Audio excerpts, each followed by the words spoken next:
Hello बच्चों, तो आज के इस वीडियो में हम लोग देखने वाले हैं कंपेयरिंग क्वांटिटीज़। हाँ, और इसका हम लोग देखने वाले हैं इंट्रोडक्शन। ये चैप्टर 8 है, क्लास 7 का एनसीईआरटी मैथ सॉल्यूशन है। तो जैसा कि हमने पिछले वीडियो में अब तक 1 to 7 तक का सॉल्यूशन देख लिया है। हाँ, तो जैसा कि हमने आपको बोल रखा था कि आपका जो सिलेबस है वो आपको मैं टाइम पर ही फिनिश कर दूंगा, बस आप मेरे वीडियो को फॉलो करते जाइए और आपका सिलेबस जो है अपने आप ही एंड अप हो जाएगा। ठीक है, तो यहाँ पर हम लोग कुछ इस एक्सरसाइज का क्विक रिकॉल करेंगे, यानी कि आपको पता होना चाहिए कि जो भी मैं इंट्रोडक्शन में बताता हूँ वही सारा कंसेप्ट जो है वो एक्सरसाइज में यूज़ होने वाला होता है। हाँ, तो आप यही कीजिएगा कि जो भी मेरा इंट्रो होता है ना, एटलीस्ट इंट्रो को आपको देखना ही देखना होता है। हाँ, वीडियो को बिना स्किप किए हर एक कंसेप्ट को समझने की कोशिश करना है। इसके बावजूद भी यदि कोई प्रॉब्लम रह जाता है तो आप हमारे कमेंट बॉक्स में हमसे आप पूछ सकते हैं, क्योंकि ये इंट्रो जो है ना काफ़ी इंपॉर्टेंट होता है, यानी कि चैप्टर को स्टार्ट करने से पहले ये इंट्रो काफ़ी इंपॉर्टेंट होता है। तो आते हैं आज के इस हम लोग इंट्रो पर।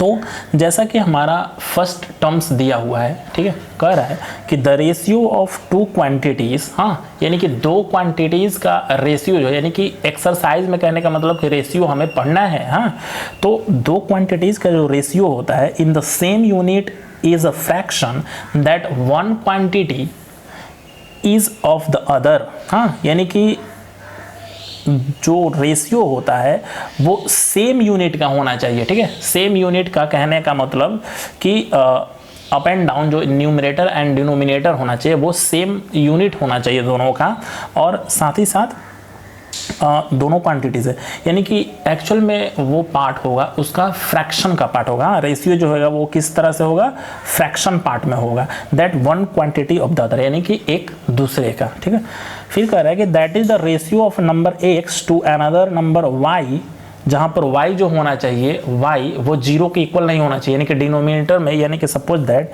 कि यदि इस तरह से x अपॉन वाई, तो ये वाला वैल्यू कभी भी डिनोमिनेटर जो है ना वो 0 नहीं होना चाहिए। 0 जब होगा तो वो रेशियो होगा ही नहीं, यानी कि वो फ्रैक्शन में कन्वर्ट ही नहीं होगा। It is written as fraction x upon y. देखिए x अपॉन वाई, और रेशियो को फाइनली कैसे डिनोट करते हैं, तो इसको डिनोट करते हैं x रेशियो y, और इसको पढ़ेंगे x:1। ठीक है, पढ़ना सीख लीजिएगा थोड़ा, x:1 इसको बोलते हैं हम लोग। हाँ, नेक्स्ट टर्म्स है हमारा। ठीक है, सपोज दैट कब यही कोई नंबर होता है, यदि दिया हुआ रहता फ्रैक्शन में 1 अपॉन, यानी कि 1/2 इसको रेशियो में कन्वर्ट करना होता तो कैसे लिखते हैं, 1:2। ठीक है, तो सेकेंड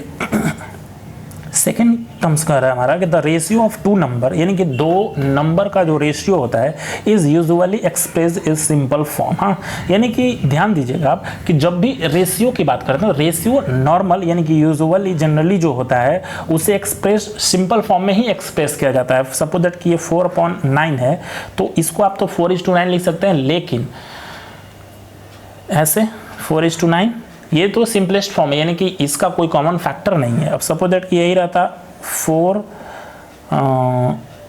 16/4। ठीक है, तो इसका कॉमन फैक्टर है क्या है भाई, तो 4 टाइम्स और 4 1 टाइम्स, यानी कि अब इसको सिंपलेस्ट फॉर्म में कन्वर्ट करके और फाइनली जो रेशियो है 4:1 लिखना होगा। हाँ, तो ये सब समझिएगा आप लोग कि मेनली जो है हम लोग सिंपलेस्ट फॉर्म में ही रेशियो को लिखते हैं। थर्ड है परसेंट। ठीक है, और परसेंट को देखिए इस तरह से डिनोट करते हैं, ये डंडा देकर ऐसे और अप एंड डाउन 2 पॉइंट दे देते हैं। ठीक है, तो परसेंट मीन्स पर 100 और फॉर एवरी 100, यानी कि परसेंट का मतलब होता है ना 100।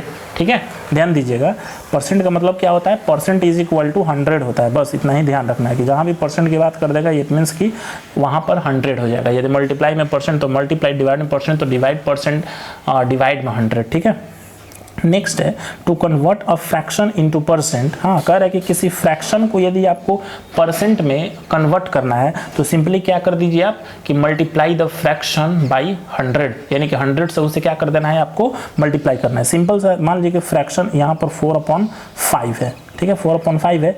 अब इसको हमें कन्वर्ट करना है परसेंटेज में। ठीक है, तो क्या करेंगे भाई, मल्टीप्लाई द फ्रैक्शन बाई 100, यानी कि जो ये फ्रैक्शन है 4/5 इसको 100 से मल्टीप्लाई कर देंगे, यानी कि 5 से ये चला जाएगा 20 टाइम्स में, तो 24 आ जाएगा 80 आंसर। ठीक है, बस सिंपल सा। नेक्स्ट कंसेप्ट है हमारा टू कन्वर्ट अ रेशियो। हाँ, किसी रेशियो को इनटू परसेंट, मान लीजिए कि ये 4:5 5 रेशियो दिया हुआ है और इसे हमें परसेंट में कन्वर्ट करना है, तो write it as a fraction. सबसे पहले इसको किस में लिखना है, तो इसको लिख देना है फ्रैक्शन में, यानी कि 4/5। का मतलब तो बता चुके हैं ना जी यहाँ पर कि 2 का मतलब फ्रैक्शन और फ्रैक्शन का मतलब 2 होता है। एंड मल्टीप्लाई बाई 100, फिर वही आ गया, यानी कि फ्रैक्शन में आ गया तो फिर 100 से ही मल्टीप्लाई कर लेंगे, ठीक है। नेक्स्ट अब क्वेश्चन आएगा कि increase percent is equal to, formula ये है कि increase by original value multiply by 100%। अब ये कैसे आता है क्वेश्चन, बहुत चीज़ समझ लीजिएगा। सपोज दैट कि शुगर यानी कि चीनी का रेट जो है सपोज दैट कि बढ़ गया 5% से, ठीक है, 5% से बढ़ गया शुगर का रेट। हाँ, तो फाइनली पूछेगा ना कि आखिर उसमें जो रेट था वो कितना से बढ़ गया, कितना से वो बढ़ गया। तो फॉर्मूला डायरेक्ट लगा दें हम लोग कि इंक्रीज परसेंट मतलब कि इंक्रीज तो कितना से इंक्रीज किया 5 और बाई पहले कितना था। हाँ, पहले मान लीजिए कि 30 रुपीज़ होगा, पहले 30 रुपीज़ और 5% से बढ़ गया तो बाई 30 लिख दीजिएगा और मल्टीप्लाई बाई 100 लिख दीजिएगा, ठीक है। और वहाँ से आपको पता चल जाएगा फाइनली कि इंक्रीजिंग परसेंट जो है वो कितना हो गया। और वैसे ही नेक्स्ट डिक्रीज का परसेंट, अब इंक्रीज बढ़ा। अब सपोज कि दूसरा रहेगा जैसे कि शुगर जो है वो 30 रुपीज़ किलो है और इस पर 5% जो है वो डिक्रीज कर देता है। हाँ, तो बताइए कि रेट जो है 30 से वो कितना गिर गया, तो डिक्रीजिंग वैल्यू यहाँ पर लिख दीजिएगा, यानी कि ये 5% और ओरिजिनल वैल्यू था कितना, तो 30, तो 30 और इंटू 100, तो उससे आपको आंसर मिल जाएगा, ठीक है। अब इस यानी कि ये तो इंक्रीज और डिक्रीज हो गया। अब इसी में मतलब कि इस चैप्टर में आपको प्रॉफिट एंड लॉस भी पढ़ना है। हाँ, तो प्रॉफिट लॉस के लिए आप समझते हैं कि ये कॉस्ट प्राइस क्या होता है, सेलिंग प्राइस क्या होता है, प्रॉफिट क्या होता है, लॉस क्या होता है, then after profit percent and loss percent को हम लोग जानेंगे। तो फर्स्ट ऑफ ऑल कॉस्ट यानी कि सीपी, इट मीन्स कि cost price is denoted by CP. Okay, तो सीपी क्या होता है ये चीज समझिएगा। The money paid by a shopkeeper, हाँ, यानी कि किसी शॉपकीपर के थ्रू पेड किया हुआ money two by goods from a wholesaler. हाँ, यानी कि इसको ध्यान दीजिएगा कि एक होलसेलर दुकान होता है, मेन मार्केट में एक होलसेलर दुकान होता है और छोटे मोटे ये शॉपकीपर लोग होते हैं। तो शॉपकीपर जो होलसेलर से सामान लेता है और बदले में उसको कुछ पे करता है तो वही उसका कॉस्ट प्राइस हो गया। ध्यान दीजिएगा, कॉस्ट प्राइस यानी कि मान लीजिए कि आप कुछ सामान है खरीद रहे हैं, ठीक है, सपोज कि आप ये पेन खरीदने जा रहे हैं शॉपकीपर के पास, तो आपने जो उसको पैसा पेड किया ना, तो पेड मनी ही आपका क्या कहलाता है, कॉस्ट प्राइस कहलाता है। हाँ, ठीक है। और देखिएगा, ध्यान दीजिएगा कि जब कॉस्ट प्राइस जो होगा सेलिंग प्राइस से बड़ा होगा, ठीक है, कॉस्ट प्राइस जो है सेलिंग प्राइस से बड़ा होगा तो उस समय क्या हो जाएगा, लॉस हो जाएगा। अब इस चीज़ को थोड़ा सा समझिएगा, उसके पहले ये सेलिंग प्राइस आपको समझा दे रहे हैं, तब ना ये समझिएगा कि सेलिंग प्राइस क्या है।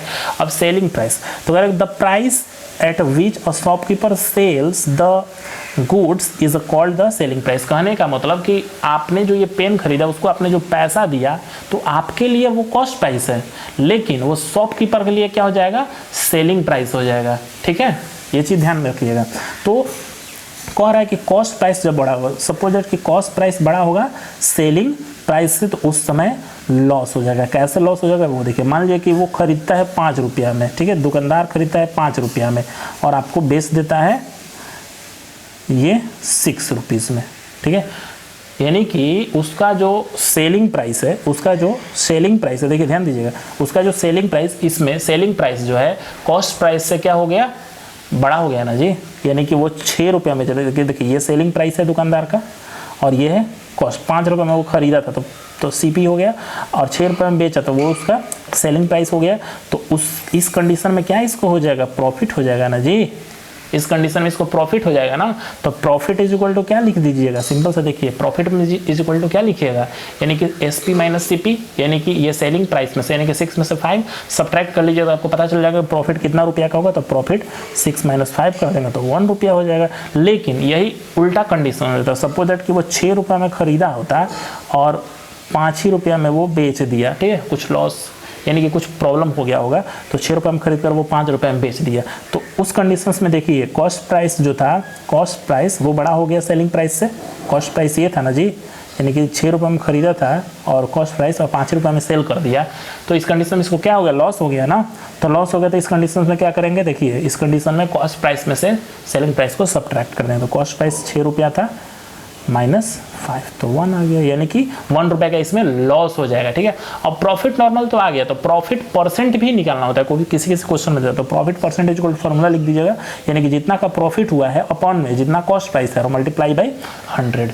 और इसी तरह से लॉस परसेंट तो लॉस और बाई CP, हमेशा CP डाउन में ही रहता है, ध्यान में दीजिएगा, और मल्टीप्लाई बाई 100 और CP दोनों फिक्स जगह पर रहेगा, बस चेंज होगा यहाँ पर प्रॉफिट और लॉस। लॉस रहेगा तो लॉस लगा दीजिएगा, प्रॉफिट रहेगा तो प्रॉफिट। तो आई होप कि इतना कंसेप्ट समझ में आया होगा। हाँ, नेक्स्ट कंसेप्ट को हम लोग समझते हैं थोड़ा अच्छे से। नेक्स्ट इसी में आपको SI भी पढ़ना है, यानी कि जिसको हम लोग सिंपल इंटरेस्ट बोलते हैं। हाँ, ध्यान दीजिएगा, सिंपल इंटरेस्ट। हाँ, सिंपल इंटरेस्ट, तो ध्यान दीजिएगा, इसको थोड़ा सा समझाने की कोशिश कर रहे हैं। मान लीजिए कि आपने किसी से 1000 रुपया, ठीक है, 1000 रुपया उधार लिया। ठीक है, 1000 उधार लिया, तो जब आपने उधार लिया तो वो आपसे कुछ तो रेट ऑफ इंटरेस्ट लेगा ना जी, कहेगा कि भैया हमको ज़्यादा चाहिए पैसा, ऐसे ही थोड़ी आपको कुछ देगा। ठीक है, तो मान लीजिए कि यही आपका जो परसेंटेज वैल्यू है 5%, यही आपका रेट हो गया, रेट ऑफ इंटरेस्ट। ठीक है, ध्यान दीजिए कि जहाँ पर परसेंटेज दिया रहेगा ना वो उसका रेट हो जाएगा। ठीक है, और ये जो मेन आपने पैसा लिया वही आपका क्या हो जाता है, वो प्रिंसिपल हो जाता है। ठीक है, अब कहेगा कि भैया कितना समय के लिए आपको चाहिए, तो हमें चाहिए 2 ईयर्स के लिए, यानी कि टाइम कितना होना चाहिए, टाइम होना चाहिए 2 ईयर्स, इसमें ईयर्स वगैरह सब लगा हुआ रहता है। ठीक है, तो अब आपसे पूछेगा ना कि फाइनली यानी कि 2 साल बाद आप हमें कितना रुपया दीजिएगा, तो जितना भी रुपया दीजिएगा वो उसका अमाउंट हो जाएगा। ठीक है, ध्यान समझिएगा कि जो आपने रुपया लिया वो मान लीजिए 1000 रुपये लिया, तो वो आपने प्रिंसिपल लिया, सम लिया, और कितना रेट ऑफ इंटरेस्ट यानी कि परसेंटेज लगा, तो ये रेट ऑफ इंटरेस्ट यानी कि कितना उसको सूद दीजिएगा, बोलचाल की भाषा में बोला है कि उसको सूद कितना दीजिएगा, इंटरेस्ट कितना दीजिएगा, कितना साल के लिए, तो 2 साल के लिए, इसका टाइम हो गया। अब लास्ट में तो उसका कुछ तो मनी दीजिएगा ना, ये रेट ऑफ इंटरेस्ट तो मंथ बाई मंथ दीजिएगा, लेकिन फाइनल जो है उसको तो दीजिएगा ना पैसा, तो फाइनली वही आपका अमाउंट हो जाएगा। अब यही चीज़ यहाँ पर पढ़ना है डेफिनेशंस फॉर्म में, समझिएगा। प्रिंसिपल या सम की, तो money borrowed by a borrower, यानी कि हम लोग बोरोवर हो गए, from a lender is a called a sum, यानी कि जो मनी को बोरो किया जाता है, लिया जाता है बोरोवर से, देने वाले से, उसे हम लोग क्या बोलते हैं, प्रिंसिपल बोलते हैं। समझा चुके हैं आपको ऑलरेडी। अब इंटरेस्ट क्या होता है, the additional money paid by the borrower, यानी कि हम बोरोवर हम लोग हो गए, और एडिशनल मनी यानी कि जो एक्स्ट्रा रुपीज़ हम लोग पे कर रहे हैं rate of interest to the lender having use money is a called interest, जो एक्स्ट्रा मनी हम लोग देंगे तो वो उसका इंटरेस्ट हो जाएगा। Amount, the total money which the borrower buy back to the lender at in of the specified period is a called amount. ठीक है, ये भी बता दिए थे कि एक स्पेसिफाइड समय यानी कि एक टाइम पीरियड के अकॉर्डिंग जो हम लोग पैसा रिटर्न करते हैं उसे हम लोग अमाउंट बोलते हैं। और अमाउंट का फॉर्मूला होता है amount is equal to principal, तो प्रिंसिपल पहले निकाल लीजिएगा और प्लस में इंटरेस्ट को उसमें ऐड कर दीजिएगा, वही आपका अमाउंट हो गया। ठीक है, तो फाइनली ये सब तो हम लोग सीख लिए, तो फाइनली एक फॉर्मूला होना चाहिए सिंपल इंटरेस्ट का। तो simple interest is equal to PRT upon 100।